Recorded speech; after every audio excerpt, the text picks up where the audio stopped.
I'm really looking forward to this segment. Our guest says that when people lose their privacy, it's not just that privacy is nice to have.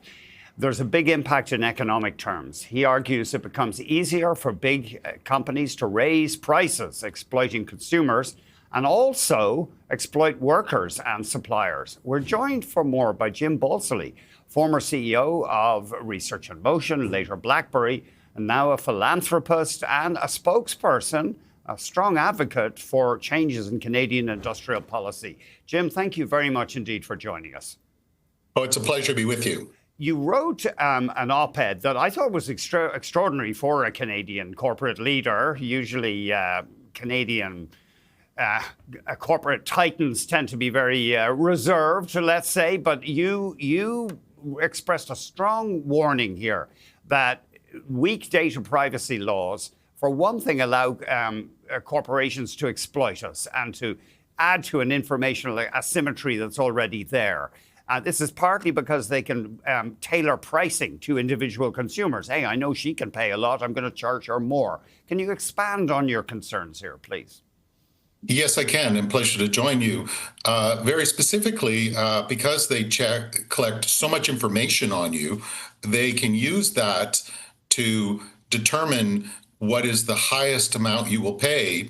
And so a very simple example I've used is two people order an Uber, they know somebody's in a hurry and it earns more, and somebody else isn't, you'll get charged a higher price. And that's called tailored pricing or personal pricing, but it absorbs the benefit. It's no longer a fair and efficient and free market. It's an exploitive market. And the same can be done for workers, where they charge you, they pay you less based on knowing how desperate you are or vulnerable you are. I guess in classical economic theory, the price or the wage is meant to be the level at which resources are most efficiently used or the biggest demand is satisfied.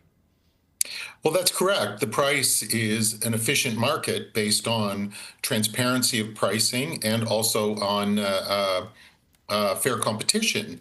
But when they can mediate you in a digital world and they can tailor very specific price to you, that's no longer a fair market or a free market. That's a form of contemporary authoritarianism.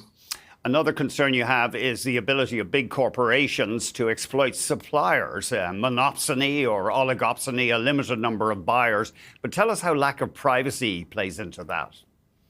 Well, what happens is that they use what they know about you. Certain employers, particularly in the gig economy, they have what's called a desperation score. And if they know that you really need that job and you don't have an alternative, they can pay you less. And you've heard these cases of people, gig drivers, earning less and less over the years.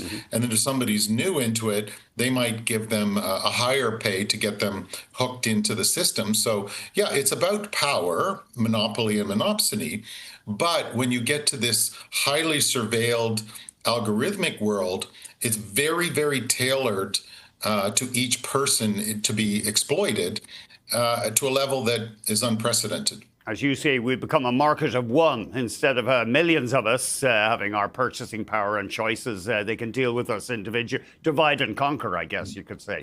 Well, yeah, and that's the important thing, because there's a principle of fair and free markets that's called consumer surplus. And that is, whatever is, you pay less than the absolute maximum you were prepared to pay, that accrues to you as the consumer. That's called consumer surplus. So if you're really hungry for a hamburger and they know you can pay it, and they say, no, I'm not that hungry and I kind of like fish instead, well, they'll charge me $10 and they'll charge you $25 because they know that you'll pay up to $25. You're in a hurry, you're really hungry. And so that consumer surplus is not in the efficient market anymore. It goes to the vendor. So they gaslight people by calling it tailored advertising and so on, but it's not. It's an unfair and unfree market. You are very disparaging of, well, over the past decade or more, it's been the Liberal government of efforts by Canadian politicians to rein in this data collection power. Well, that is correct, because all political parties are captured by both corporate lobbyists, but also for their own interests because they're addicted to the algorithms and to the data. So I spare none of them. That they are addicted to it's like they're the sheriffs in town, but they're addicted to the drugs, and then they tell the people they're going to get the drug dealer out of town, but they're not. And the problem is for Canada, these are overwhelmingly foreign platforms, not always, and so we get lower paychecks, we get higher costs, and we get social ills. And the political actors are governing for their own political power and not for the benefit of Canadians. And so all of this talk of cost of living is purely performative. It's kind of like saying, I'll take $100 out of your pocket, but I'll give you $1 back because I care. Don't go anywhere. Jim Balsillie has very kindly agreed to stick with us for another block. We are going to take a look at his long-standing concern that Canada doesn't take intellectual property seriously, and that is at the root of the low productivity growth we've seen for the past decade. We'll be back with Jim Balsillie after this.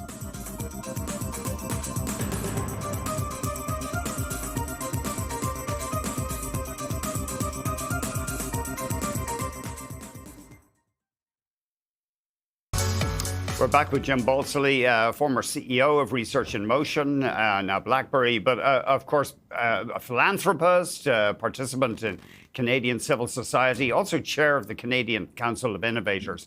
Jim, thanks very much for sticking with us. You have long warned that a crucial problem for Canada is the failure to take intellectual property seriously. You wrote an article last year criticizing Mark Carney's economic policies and view. For one thing, you say in his book, Values, he mentions intellectual property only once. Yes, that is correct. Canada's policy orthodoxy is frozen in a bygone era in the 1970s. And I've been trying to explain that the prosperity and security is governed through these legal frameworks in many dimensions. And 2/3 of my time is with my businesses still, and they're prospering mightily, and they're all intellectual property based and data oriented. And if you look at the activities of Trump over the past year, as an example, he's playing with legal frameworks. He's done the AI march-in rights, the IP march-in rights under Bayh-Dole that says we can grab your IP if you don't make it in the U.S. They've done the AI working paper, white paper. They've done the Genius Act for digital currencies. And then they've done the IEEPA tariffs for trade. And then he followed that up in November with the national security strategy, which is all about driving their standards and their architecture. So the game is won and lost on these legal frameworks that determine who gets the value. And at the epicenter of that is always ownership of IP and control of data.